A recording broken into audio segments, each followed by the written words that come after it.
बंगाल के एक छोटे से गांव में एक गरीब किसान रहता था। उसका नाम रहीम था। एक छोटा सा झोपड़ी, थोड़ी सी जमीन और घर में बीमार माँ और दो बच्चे।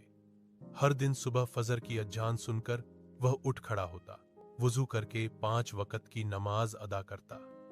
नमाज के बाद अल्लाह से बस एक ही दुआ करता, हलाल रोजी और मेहनत की बरकत दो।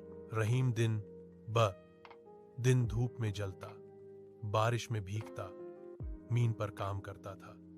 कई बार सल नष्ट हो गई, नुकसान हुआ, फिर भी उसने हार नहीं मानी। ओहर, असर, मगरिब, ईशा काम के बीच में भी वह नमा कभी नहीं छोता था। गांव के लोग कहते थे, इतनी मेहनत करके क्या होगा? रहीम सिर्फ हौसला था। एक साल उसने नई विधि से सब्जी की खेती शुरू की। अपनी जमा की हुई थोड़ी सी रकम और अदम्य साहस ही उसकी पूंजी थी। अल्लाह की कृपा से उस साल उसकी जमीन में सुनहरी फसल हुई। बाजार में उन सब्जियों की मांग इतनी बढ़ गई कि कुछ ही महीनों में उसका कर्ज चुका गया, घर की मरम्मत हो गई और अधिक जमीन खरीद सका। रहीम अचानक अमीर हो गया, लेकिन उसका मन नहीं बदला। वह पहले की तरह ही 5 वक्त की नमाज पढ़ता है, गरीबों की मदद करता है।